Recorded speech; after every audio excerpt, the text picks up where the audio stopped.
Et bonjour tout le monde, je suis très heureuse de vous retrouver pour cette nouvelle pratique méditative, cet exercice concernant l'intuition.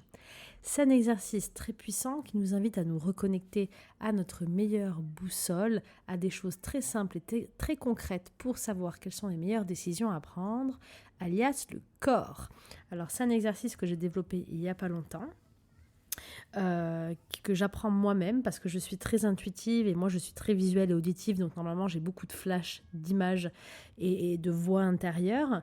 Et c'est vrai que c'est tellement rapide mon côté intuitif que certaines fois en fait des idées qui vont venir plutôt de mes peurs ou de mon mental vont passer par le même filtre de la visualisation ou de l'écoute intérieure, et je peux me confondre.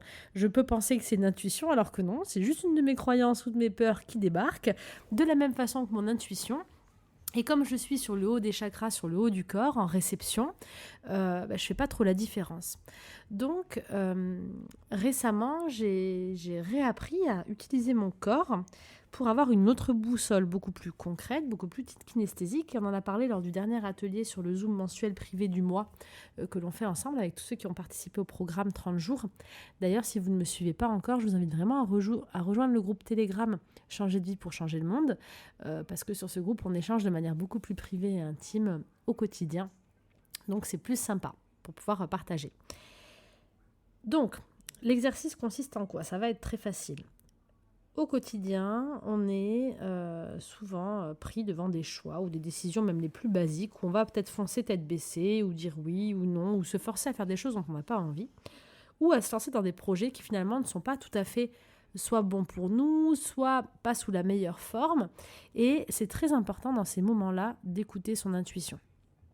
Plus vous allez écouter votre intuition, qui est en fait une deuxième partie à l'intérieur de vous, votre enfant intérieur, votre âme, votre grande partie, plus elle va se dire « Ah, ben, il m'écoute.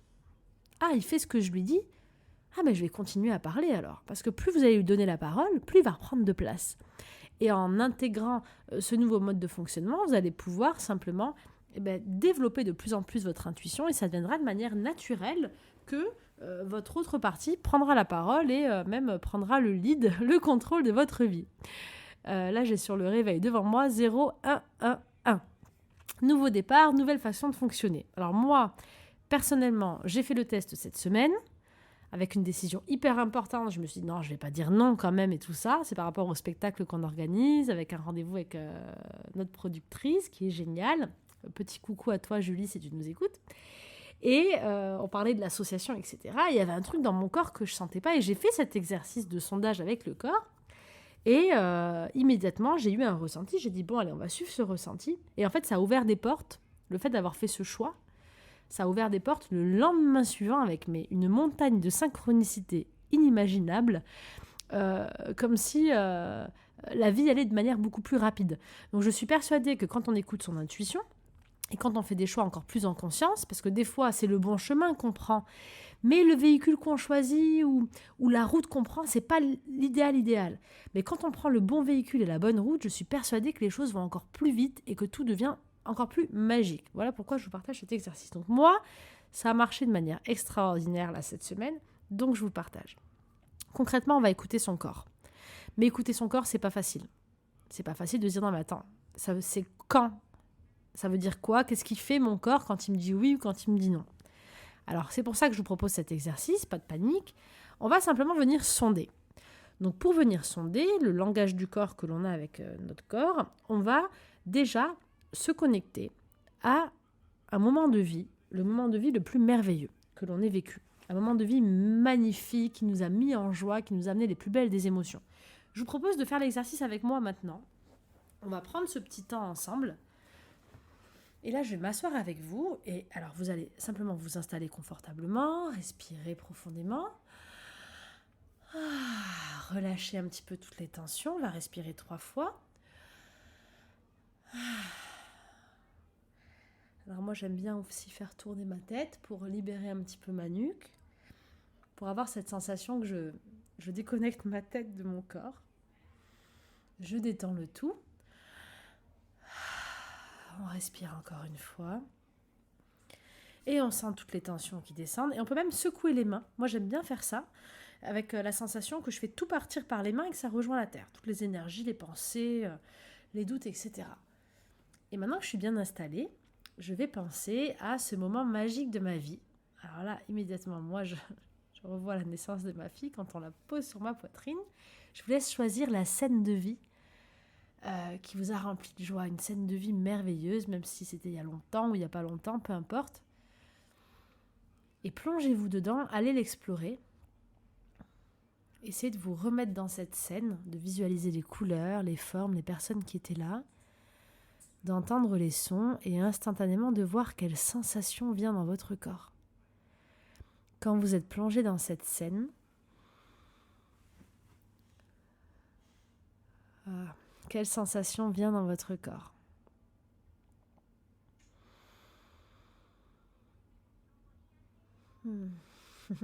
C'est agréable.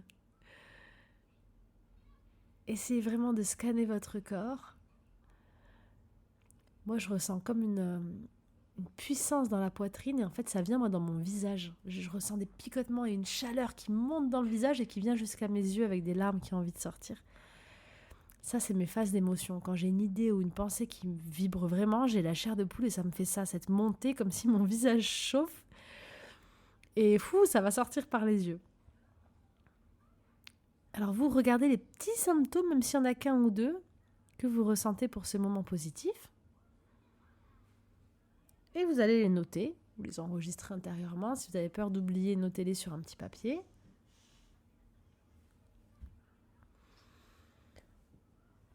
Et une fois que c'est fait, on va aller dans la phase un peu plus délicate. On va aller faire la même chose, mais avec un moment difficile. Un moment où on n'a pas été bien, une situation de vie. Donc même si ça a été un apprentissage par la suite, sur le moment, c'est pas un moment où on s'est senti bien.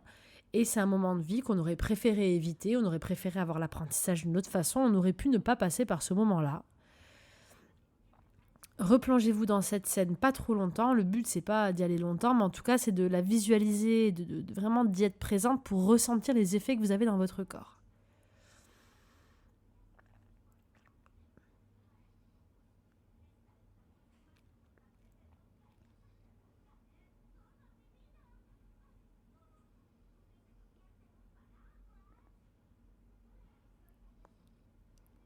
Ok.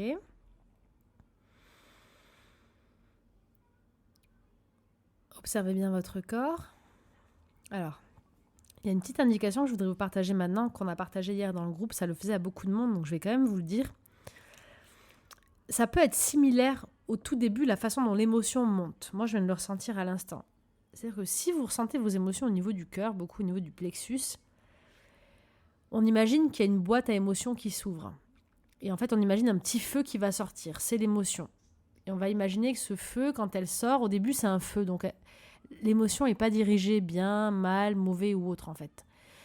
Donc, c'est possible qu'au début, vous ayez eu la même sorte de sensation, mais qu'après, l'émotion soit dirigée dans une autre partie de votre corps. Moi, c'est ce qui m'est arrivé maintenant. C'est ce qui est arrivé hier à Laurine avec qui on partageait. Elle disait, j'ai l'impression d'avoir les mêmes sensations, ça part au niveau de mon cœur. Mais en fait, après ça, après l'ouverture au niveau de son cœur, elle a deux sensations différentes. Une qui était comme une sensation d'expansion, quelque chose qui s'ouvre dans la poitrine, et l'autre, quelque chose qui se contracte dans la poitrine. Moi, ça m'a fait la même chose maintenant. J'ai senti ça monter pareil au niveau du cœur. Sauf qu'en fait, c'est monté dans ma gorge. Je me suis dit, mince, ça va me faire pareil dans le visage. Sauf qu'en fait, ça m'a fait quelque chose de différent. C'est venu comme se coincer dans la gorge. Là, je l'ai encore comme une nausée, comme une envie de vomir. C'est vraiment monté comme... et là, je le ressens encore quand j'y pense. Je vais me déconnecter d'émotions de suite, mais ça monte, sauf qu'au lieu de monter dans le visage avec des larmes et de me prendre la tête, ça vient comme me donner une nausée, en fait. Mais ça part du même endroit. Donc, scannez bien votre corps. Essayez vraiment de voir où la direction va. Peut-être que si vous avez une similitude au début, c'est normal. Mais essayez de suivre le mouvement de l'émotion. Et pour d'autres, ça va être des sensations totalement différentes. Donc, essayez vraiment de ressentir ça. Les sensations peuvent partir de partout. Vous pouvez avoir aussi une migraine. Je me souviens de Nolwenn, une amie qui elle a fait des exercices comme ça, où elle, c'est dans ses dents. Elle sent comme ses dents qui vont grincer. Donc, elle a des sensations dans les dents quand c'est quelque chose de négatif pour elle. Là, c'est ma fille qui râle derrière. On va le changer, mon cœur. Et quand vous avez cette sensation, vous la notez aussi, tout simplement. Et là, vous avez votre code. Vous avez un langage codé de votre corps. Sauf que là, on l'a en puissance très forte, puisqu'on a une situation très forte positive et une situation très forte négative. Donc forcément, en fonction des situations de vie, les émotions ne vont pas être aussi fortes. Donc vous n'allez peut-être pas le ressentir aussi vivement. Donc on va faire cette pratique et ces exercices qui va être de lister plusieurs autres thèmes de votre vie qui étaient plus ou moins bons, mais des moments assez simples. D'autres de la même façon plus ou moins mauvais, mais des moments assez simples. Et vous allez pareil sonder votre corps jusqu'à vraiment essayer rentrer en contact avec lui. Et une fois de plus, c'est avec la pratique que l'on développe nos sens. Donc le fait de pratiquer va faire que ça va être de plus en plus fluide à la longue. Et ensuite, vous allez prendre une liste de choix ou d'événements que vous avez à faire prochainement, même des choses très simples, l'heure d'un rendez-vous que vous avez fixé, une idée de projet, un restaurant dans lequel vous voulez aller. Et vous allez vous amuser à sonder votre corps juste avant et avoir les sensations qui viennent. Et là, ce qu'il va falloir faire, c'est mettre en pratique ce que vous avez appris. Donc même si vous avez rendez-vous dans le restaurant, vous avez tout prévu, mais que votre sensation du corps, elle ressemble à la sensation un peu négative, vous allez écouter votre intuition et vous n'allez pas y aller. Vous allez changer l'heure du rendez-vous. Et le défi, ça va être d'écouter de votre corps et pendant une semaine, un mois, de faire les choses selon vos sensations. Même si ça paraît fou, faites-le. Qu'est-ce qui va se passer dans ce moment-là ? Ce qui va se passer, c'est que vous allez écouter votre voix intérieure, vous allez lui donner plus de place et plus de paroles. Donc elle, comme je vous l'ai dit plus tôt, elle va se dire « Waouh, en fait, on m'écoute ». Donc elle va prendre de plus en plus de place. Et vous allez être surpris des résultats. Vous allez voir que les sensations vont devenir de plus en plus fortes et que tous les choix que vous allez faire, si vous avez vraiment écouté votre corps, ces choix auront eu du sens.